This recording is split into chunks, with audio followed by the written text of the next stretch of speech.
This is The Back Pass, a podcast for sports nerds by sports nerds.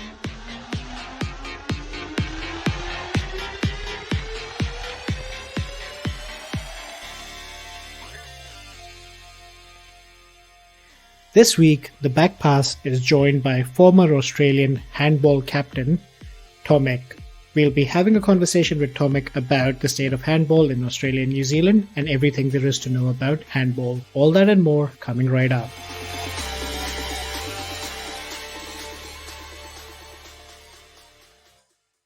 Welcome to The Back Pass. I'm your host Shivang, and I'm joined by the former captain of the Australian handball team, Tomek. Hello. And also on the panel, I have Ali and Kevin with me. Hey, how's it going? Okay. Right, gentlemen, welcome to the show. So, Tomek, we'll start with you as our guest. Thank you for coming on the show. First things first, can you tell us a bit about yourself and about handball so that our listeners have a feeling for what the sport is about? Yeah, sure. So, first of all, thank you for having me on the show. My name is Tomek, and originally I come from Poland. And I've been playing handball for about now 30 years, close to that. I think it's 28 actually. And yeah, I've been representing Australia, Oceania, and Sydney University on the international stage in handball. Handball, the easiest way to explain handball, it's an Olympic sport that you play on the indoor soccer field with your hands. Essentially, that's the easiest way to describe it. Or maybe imagine playing water polo without water. That's probably the easiest way to say it. It's the second fastest team sport on the planet. The only one team sport is faster, and that's ice hockey. Wow, yeah. So, okay. Wow, interesting. Globally, we have, I think it's 30 million people registered players around the world playing the sport. So comparing it to, for example, rugby, where you have 8 million people, it's kind of big deal around the world.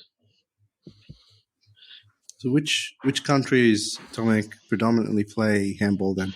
At the moment, obviously the biggest stage and arena would be Europe, where everything from Scandinavia down to Balkan region, Spain, France, everybody there, except the Anglo-Saxon countries, right? Everything with the background of England, like England, Canada, Australia, South Africa. Those countries are in the stage of developing the handball right now. Yeah. Even India at the moment, the handball in the sport is growing, and I know they're putting money in creating a league there. But yeah, Europe is the main base, and then probably moving towards Asia and South America. So that will be the three biggest regions of handball. Interesting. Cool. Especially with India. It looks like Stephen McIver might be heading over to India to commentate on that. We should get in touch with him. Stephen, if you're listening. I was actually going to say, I was reading that handball is actually the second largest sport in Europe, which is insane considering to think about how big football is, and that there's so many other sports, but handball is the second largest in Europe. Yeah, that's right. That's correct. In terms of obviously the gap between the soccer, football, and handball, there's a big gap. But handball is the second most played sport in Europe. Wow. Hey, Tomek, just for our listeners, could you basically give us like a very quick rundown of the rules of handball? Like, yes, it's water polo without polo, but like how many players in a team? How do you score? Well, kind of like water polo, but just the general rundown so that our listeners have something to take away from here. Yeah, sure. So we play generally 7 against 7. So that's including the goalkeeper, 6 players on the field plus the goalie. And the switches between inside the team are like ice hockey switch. So you can make as many substitutions as you want, something like basketball as well. And you have 16 players in the team. So 7 play at the same time. The rest of the players are sitting on the bench, and they are your subs. Basically, handball have rules similar to basketball in terms of traveling and steps. The change is that we can make 3 steps in handball. And in basketball, when you make your 2 steps, you cannot bounce anymore. That's count as a traveling. Where in handball, you can make your 3 steps, bounce, and then catch the ball and make another 3 steps. So that's the difference between handball and basketball. You score goals similar to points, similar to indoor soccer. So 1 goal, 1 point, obviously using your hands. There is a 6-meter line in front of each goal that the players cannot cross. You can jump before the line and hang in the air above the goal area, but you cannot land. You have to shoot before you land, essentially, on that Right. goalkeeper area. Okay. Yeah. I see. So from the defense perspective, it's a full contact sport where the contact is allowed from the neck, so below the neck towards your belt. You cannot. That's the contact region of the sport. Everything has to happen in front. You cannot tackle people, and you cannot attack someone from behind or from the side. It's illegal action. Right. Is there any penalty if the ball touches a player's feet? Yeah. So that's we call that foot, and then obviously the player we switch the ball to error, and the other players get the possession of the ball. For brutal fouls and attacks, we have yellow card, which the whole team can get 3 yellow cards. After that, every player is going to get 2 minutes for brutal foul, which means 2 minutes suspension. The player has to sit off for 2 minutes, and the team is playing 1 player down for those 2 minutes. I see. So it's kind of like handball's version of the sin bin, then, just for a condensed amount of time. I like the cumulative nature of it, that it kind of like builds up in a team. Truly embracing a team sport. 2 times 3 minutes gives you a red card, and then you have to obviously sit off. If you get 3 times, individual player gets the third 2 minutes, it's automatically red card. Obviously, you can get red cards straight away if the foul is super brutal. And the last penalty is the blue card, which is total unsportsman behavior, which is like, I don't know, spit in somebody's face or swear to the goalkeeper or something like that. Yeah. So that's usually finish up with the suspension for upcoming games. Depends on the behavior. Okay. Yeah. Fair enough. I wonder what would happen in football if they introduced a blue card. I reckon teams would just finish with 6 players. You mean with the rugby? No, with soccer. I think soccer has a red card with a report. So that's essentially a blue card. When you get a blue card with a report, it's saying that there's unsportsman behavior. Yeah. And what about VAR in handball? Because as football, like VAR goes hand in hand with handball. So VAR in handball is only used to check the fouls, essentially. Everything else, like checking the goals and score, it's kind of straightforward. What I need to say about the rules in handball is that handball as a team sport, the referees have probably the biggest influence in the game. They can change completely the game dynamics. Yes, 100%. This is the only downfall of the sport, I feel. Like the referee, for example, passive play, the referee decides where to start showing her hands up that the game is passive. There is no time clock that you need 30 seconds to score or something like that. So it all depends from the referees and how they see the game. Oh, okay. How many referees are there? There's 2. 2 game referees, 2 bench referees. Explain bench referee. Sounds like interesting. So it's a timekeeper and a score sheet keeper. Right. Okay. Yeah. Okay, I'm with you now. So those referees checking if the substitutions are made legally, because there is a line that the players can have. Player has to come off for the next player to come in. If happens other way around, then the player that walked in on the court too early is going to get 2 minutes straight away. Ooh. And then 1 player from the team needs to sit down because they need to play with 6 players. I'm liking the sport. I think it just feels like a sport that's got most of the basics right, like how a sport should be played.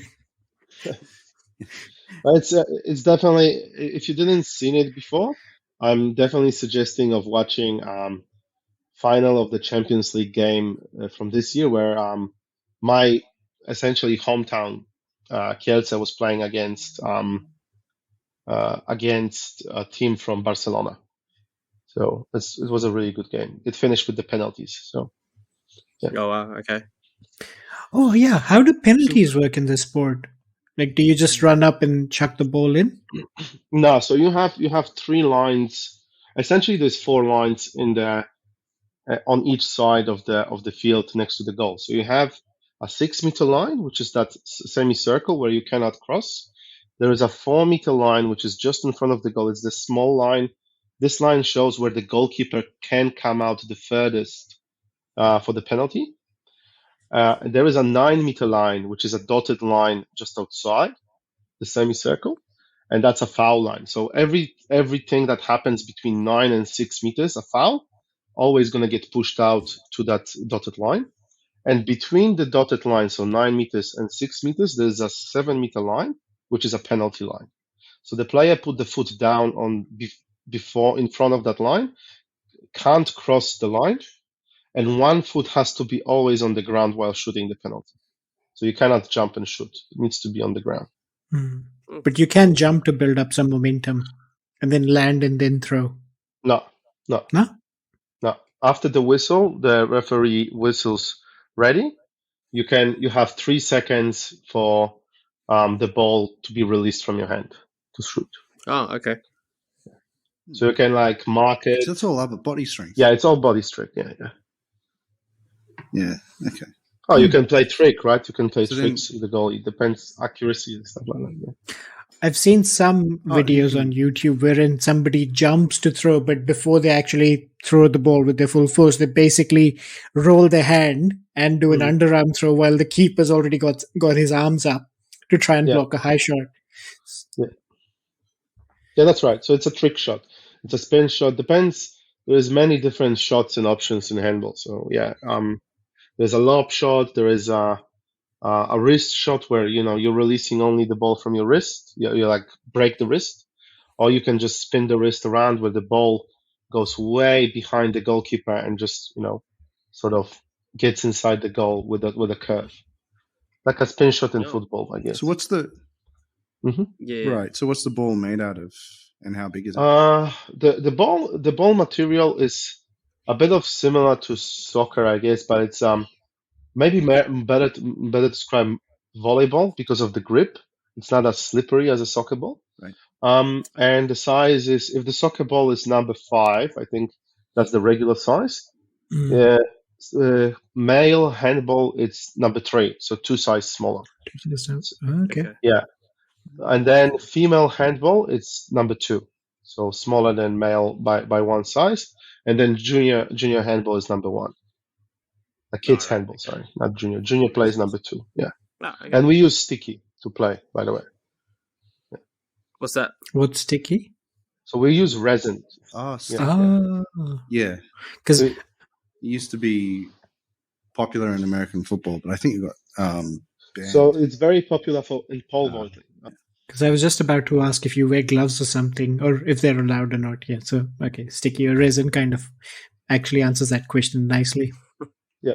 But isn't that because the ball's passed around is kind of in mid game, kind of being the ball's just weirdly sticky, from everyone else's hands on it, and then your opposition touching it. Trust me, the worst thing that can happen is a sweaty ball. That's the worst thing happens to you and randomly flying between the players. Yeah. Okay. No, so basically, handball players can obviously use as much sticky as they want. They put usually a tape on their shoe, and they put the sticky on the side of the shoe just to have it. They don't have to run back to the bench to pick it up. For top ups. Yeah. Okay, cool. Yeah. That's a pretty cool incentive. How many times have you been hit in the face, Tomek? So I actually lost my front teeth. So my front teeth are not real. Yeah. Jesus. Okay. Wow. I got kicked by a goalkeeper, but that's my fault a little bit because I jumped on the fast break into the goal instead of on the side. Personally, me by myself, I didn't get hit that many times. And obviously, with the hand, it happens, not with the ball. Usually, when Okay. the players, defending you and they're trying to grab you, the hands can slip and smack you in the face and stuff like that. Now they implemented a rules in handball that to protect the goalkeepers more, and essentially every shot in the head where the goalkeeper won't make a move, it's treated as a red card. Oh, so you can't aggressively chuck the ball at the No. keeper's head. Right. If he didn't make a move, it's a red card. If he did make a move, but it still seems like it was intention, it's going to be 2 minutes suspension. Mm-hmm. Oh. Yeah. We have a one player, and that's actually only one player in the history of handball. And it happens to be my friend that lives 3 streets away from here. He actually lost his eye playing handball. Yeah. So, Oh wow! yeah. Okay. So How did that happen? he was in attack, and the ball was coming to him from another player, and the defender was trying to intercept the ball and put a finger in the guy's eye by accident, obviously, and I was unable to save. Funny enough, that player, after he lost his eye, he came back to play professional sport, and he was still one of the best left backs in the world. His Wow. training regime was something that was unseen before in the sport history.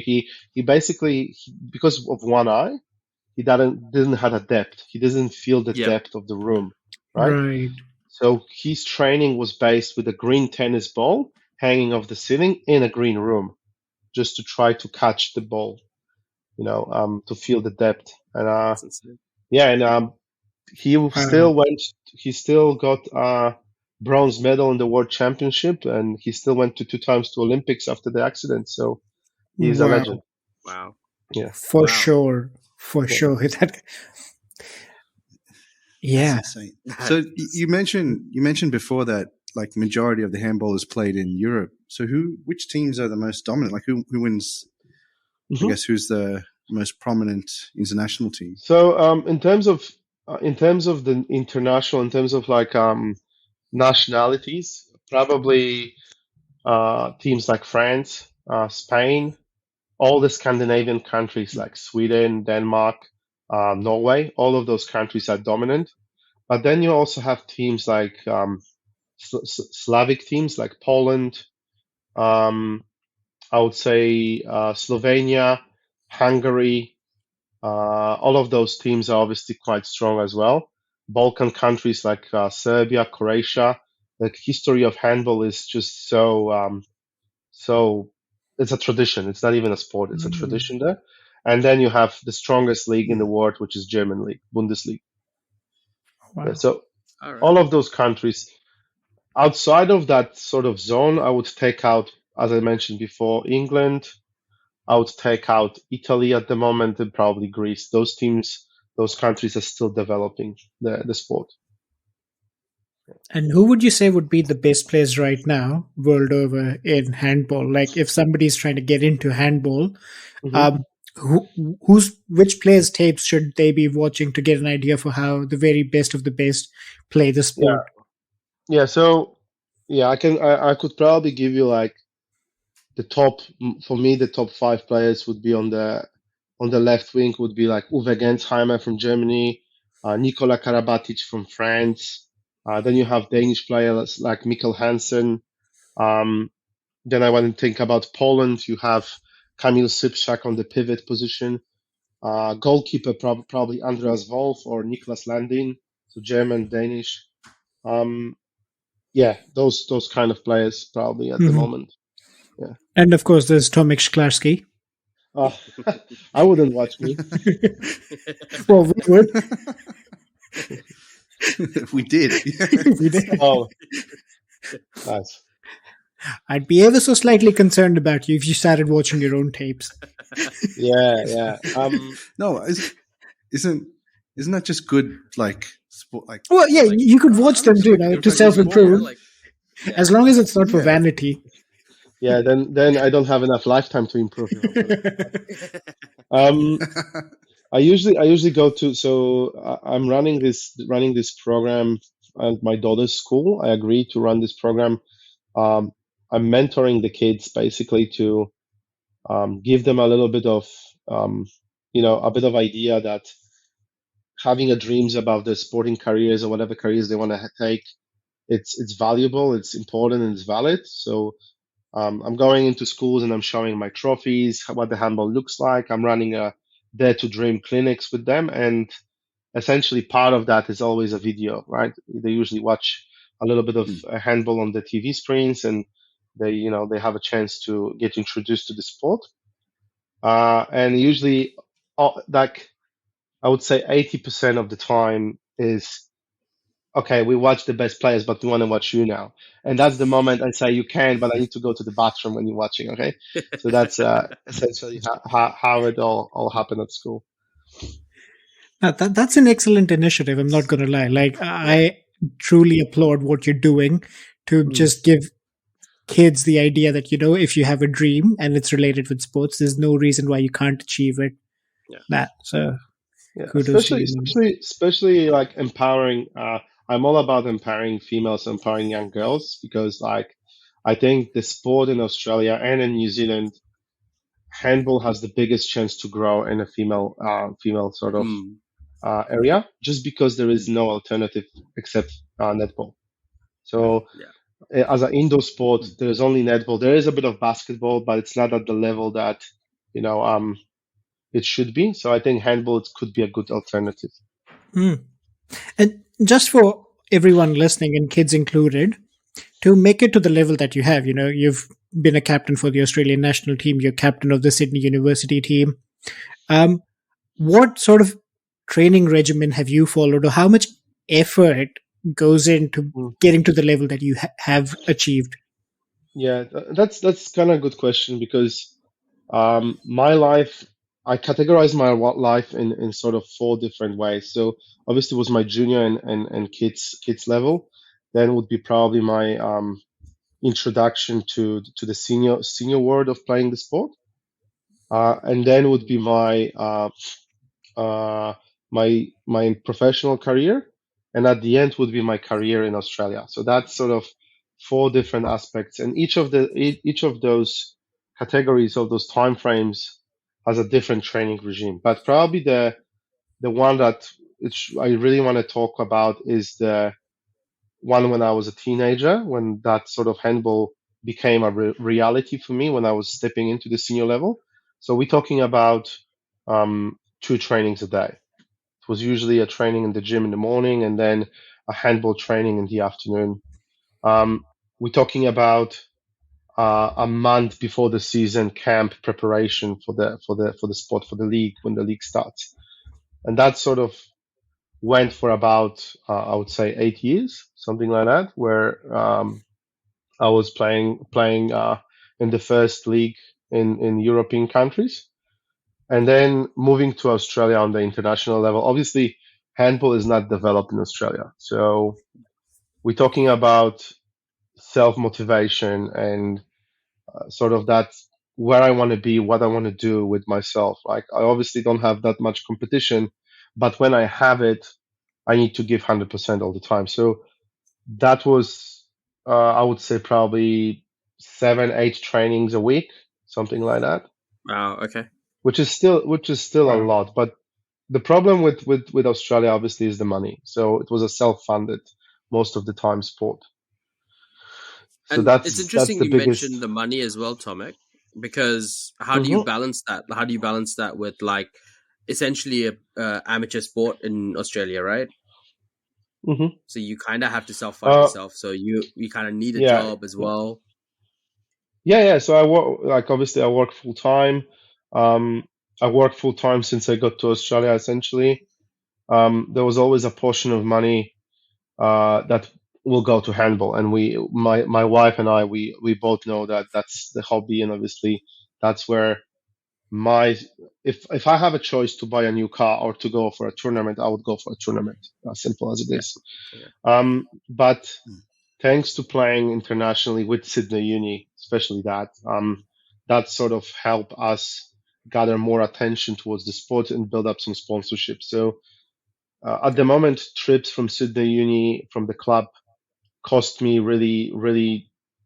It's a low budget usually for individuals, but traveling with the national team, usually I have to find a private sponsors to be able to fund that, because it's usually a big portion, big chunk of money traveling into it. Wow. Okay. So, well, how would you describe the state of handball in Australia and New Zealand? Like, how's it come? Where's it come from? Yeah. You know, what the last 3 years look like, and where do you think it's going? Yeah, well, obviously COVID disturbed a lot of things, but handball is consistently growing right now, and it's still an amateur sport.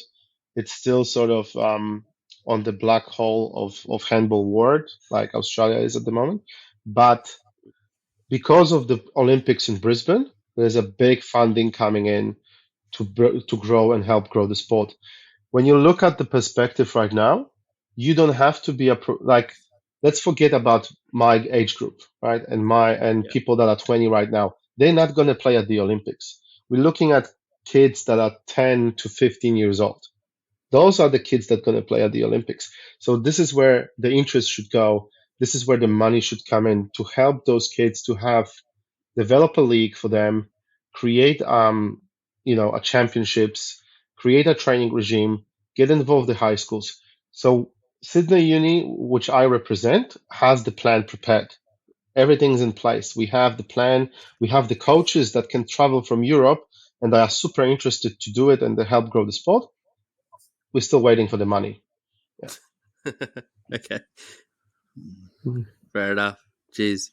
So it's like essentially Sydney Uni team is going to be the Australian team. Is that roughly like Sydney Uni's the most prepped? Well, in Australia. Well, I wouldn't say that. Like there is a lot of clubs like Brisbane clubs like UQ, like in Sydney you have UNSW, you have UTS, you have a club called St Kilda in Melbourne. Those clubs are the most dominant clubs inside, and Canberra obviously club. Those clubs are the most dominant, and the goal of each one of them is to have a junior team under. That's essentially the plan. That if you want to play professionally, the kids should have someone to take an example locally. That's how I grew up the love to sport. When I was younger, we didn't have YouTube, right? There was no YouTube. There was no the connection to the internet was a half an hour on the phone, and hopefully that nobody's going to call at the time, right? So yeah, exactly. So essentially, I had to use the locals, and the local team, they were my heroes there. And that's what I envision of having in Australia. So it's all what you're saying is it's going to be linked under these.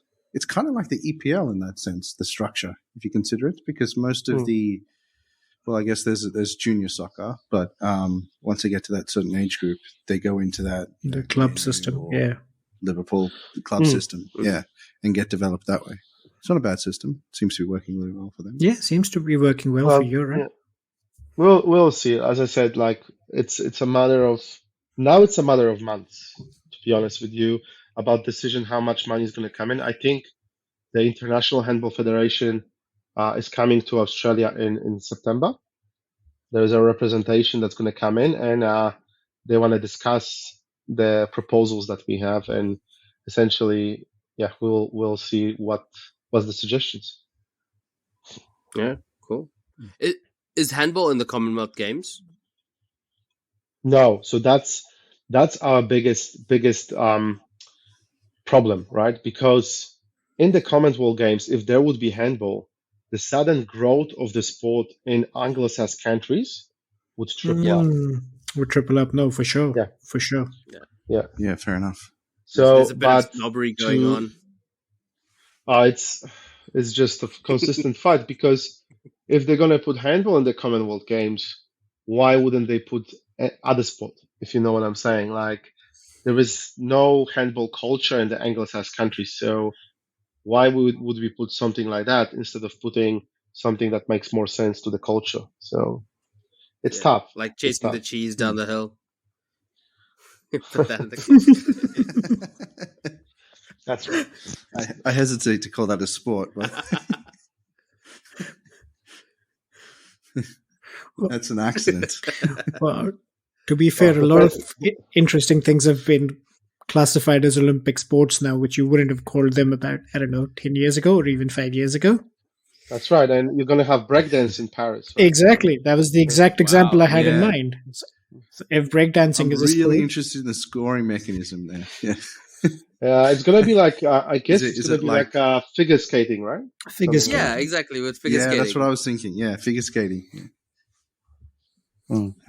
So that's There's some interesting sports out there. I mean, handball in that sense is not really that small a sport or that kind of that tiny subset of a sport because it is the second largest in Europe and has more players registered globally than like rugby and a lot of other sports that we baseball love or watching. anything. Yeah. And even more countries play it than cricket. So Yeah.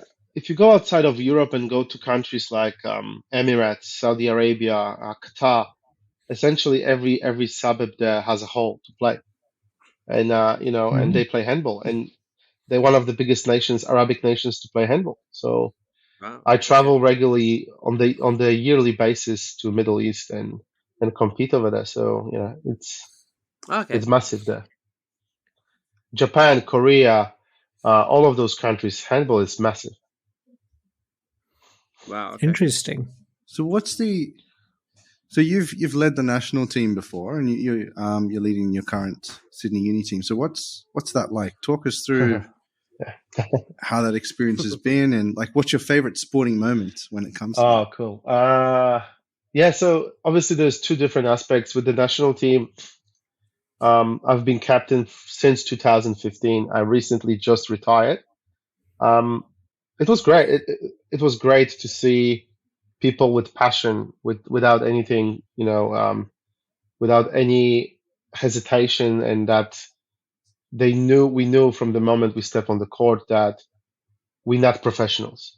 And leading the bunch of people that coming into a professional competition when you play with the guys that essentially live off handball, and still seeing them compete on that level, it's sort of heartwarming. And you play for the country, which became my home. It came organically, and I think that sort of experience helped me to develop that love to Australia, definitely, and to see that people never gave up, and the Australian spirit and all of that. That definitely, I felt that when I was playing with the national team and when I was a captain. That's 100% out there. But with Sydney Uni team is a little bit different. So Sydney Uni is my family, like the club, and we change players regularly because we have lots of students, we have lots of people that from Europe coming in, and they fly out after a season or two or three. But I felt like there's at least a core people inside the club that created the club from the basis, and that's sort of a little bit I treat that also as like a baby that's been created, and now it's the biggest club in Oceania region, and that club competes in the Clubs World Cup on the yearly basis. Now we are Oceania champions since 2011. Without a break. Wow. Wow. It's the biggest. The biggest sporting moment for me personally was being fourth on the World Cup. So we became fourth team in the whole world on Super Globe, which is the best clubs from each continent, and that was just amazing feeling. And and basically every championship in Oceania that we win and leading that team is just fantastic. Yeah, definitely. So, Tomek, it's fair to say that you are the living legend of handball in Australia. Oh my God. You've won everything. Thank God it's not too hard. Yeah, From and UNSW just sounds like the Bayern Munich of Oceania handball. Basically, 11 years on the trot. you mean that you said, not UNSW? Sydney, Oh, sorry, you said yes. yeah. Um, There's a bit of a rivalry between Sydney and UNSW from. there is a little bit, memory. but the Is biggest rivals in handball world, in Australian handball is at the moment probably Sydney Uni and UQ, the University of Queensland. Okay. It's Sydney Uni and St I can Kilda, get behind that. and Sydney Uni and It's St basically Kilda. Sydney But, Uni and everyone else. well, when you dominant for so many years, everybody wants to overthrow the king, right? So, yeah. I get it, Tomek. We were Manchester United fans. We used to get that a lot. We definitely did. lived there, been there. Wait, hang on. No, you're not a United fan. I am a United fan. Yeah. What is wrong with you guys? The problem is my biggest problem What do you now. mean what's I wrong have with to be us? Barcelona fan from yesterday, right? What happened? What? there? Lewandowski. That's right. Oh, yeah. Okay, fair enough. Yeah, okay. Yeah. So it's your second team. Yeah. That's Well, that's okay. I never really liked Barcelona. Welcome to the club. There's one more thing we can agree on. No. If there was an Indian if there was an Indian playing for an EPL team, I'll probably have to pick it as my second team going forward. Definitely have to watch, right? Yeah. Tomek, question. As you've just mentioned, you've dominated, your team has dominated the Oceania handball scene for 11 years on the trot now. Does that sort of come with like an expectation or a pressure? Like, just maintaining status quo, and, there's this old saying in sport and in life, like, it's easier to get to the top than staying at the top. Does that add any extra pressure? 100%. Like 100%. There's always, there's always that feeling that we have everything to lose, where the other teams has nothing to lose to play against us. So definitely, being at the top, it becomes lonely, right? Well, that's what I always think. It's a weird experience, but and everybody wants to beat you. Everybody just wants to be there. That you score a goal, and there is only bunch of Sydney Uni fans clapping hands and woo, yeah, being happy about it. But when the other opposition scores a goal, there feels like the whole crowd just goes bananas. So yeah, it's that sort of thing. I think I'm too old to be pressured now by those kind of things. But it definitely brings like a butterflies in the stomach that it's you're stepping on the court and you feel like you need to perform to be able to come back with a win, right? Again. Yeah. So what it sounds like you're saying is that I'd expect Harry Maguire to handle the pressure better in his 40s. Yeah, just wait for it. Because he'll still You be just as need good to be in patient. his 40s. He still have the same pace in his 40s. So Yeah. Well, you know what they say. It's like good wine. It just ages well, right? Hey, works for me. If he's going to take another 20 years to come to his prime, works for me. Well, Cristiano Ronaldo is going to be 40 soon, right? Yeah, but he's he's not from planet Earth. He's not from planet Earth. He doesn't count in these conversations. Him and Messi, nah. Okay, makes That's a sense. better. Actually, you know what? That's a better comparison for Tomek. Tomek is the Tom Brady of Oceania handball. Oh, I'm more like a Kevin Hart than Tom Brady, but okay. Having seen you in person, you are nowhere near Kevin Hart size. Maybe not size, but attitude.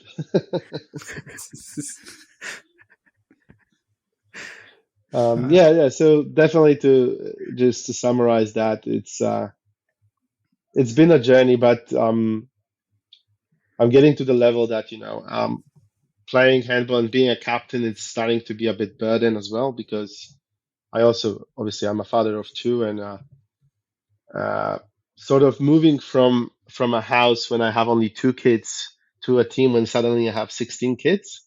It's kind of difficult. So I guess you've had plenty of Especially if you practice, though, right? To be honest with you, if you're going with the 21 boys on a trip, because we include the coach, the manager, second coach, the physiotherapist, and you have 15 mates on the team, and the coach and the co-coach, they sort of expecting that the captain is going to take the pressure of the team for outside of the handball zone. I'm the one responsible for them. I'm planning the day. I'm making sure that the team collide and that there is no arguments inside the team and stuff like that. Then trust me, it's a hell of a work. And boys are just boys. Most of them have girlfriends, wives, obviously work and stuff. When they're getting out of that environment, suddenly they're like 10 years younger. Yeah. Like just suddenly. And I feel I'm 10 years older. Well, somebody's got to compensate for the drop in age. Yeah, that's right. But the problem is I think I'm reaching certain moment in life that handball is still very, very important and it's part of my life, but I'm sort of moving towards more that mentor position. I am still helping the younger players and to develop themselves, but I think I'm going to move towards more that aspect of handball, so more coaching and stuff like that in the upcoming years than actually being still player. And handball had an effect on my body. I can't lie.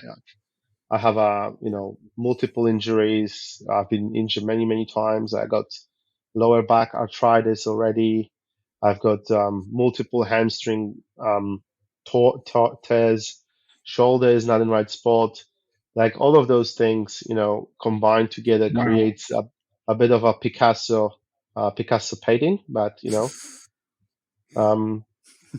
and my wife had already enough of listening to me and my pins and needles. So I think I'm going to save her that as well a little bit. So probably this is my last year as well to be a captain of the Sydney Uni. I think I'm going to leave my shoes in Saudi Arabia for the last time on the Super Globe because we qualified. So we're flying to Super Globe in October. And and that's going to be it on the international sort of level for me as a player, I think. And I'm still going to help the team, but from the bench probably more. Mm-hmm. So, Tomek, for all our listeners based in Sydney, if they want to see the Tom Brady or the Kevin Hart of handball in action, where can we drop by and actually see you live? So we training at Sydney Uni on the regular basis. Usually Mondays and Thursdays we are there, and some of the weekends. We play the New South Wales League competition at Sydney Olympic Park, just next to skate park. That's big ramps, the monster ramp, and where they play badminton in that sort of hall. So we play there Saturdays from the competition starts at 9 a.m. goes to midday or something like that. But there's going to be, as I mentioned before, there's going to be probably change to that and be more professional level. So but at the moment there's the two areas, and there is a social competition where you can just rock up and play, and that's in Sydney Boys High School on Cleveland Street every Friday. Yeah, cool. Basically down the road from me. Perfect. Basically, you should come over on Friday, get a team, and have Aren't you still in high school, Shivank?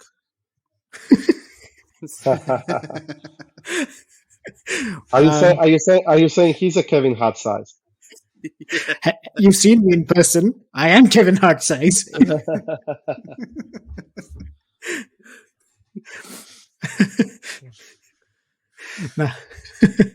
Now, okay. Well, I will see you at Sydney Boys High School sometime when you're over here for a social game. Okay. I'll keep your promise for that. Sounds good. Well, that's all we have time for this week on the show. Thank you to our panel for their thoughts and opinions. And thank you to Tomek for joining us, taking the time out while he's on holiday in Poland. and having a great conversation with us, educating our listeners, and us included, on the sport of handball. If you want to get sports nerdy with the team, you can reach out to us on Facebook, Instagram, or Twitter. We go by the handle @TheBackPassPod. We'll be back next week with more sports analysis and banter right here on The Back Pass.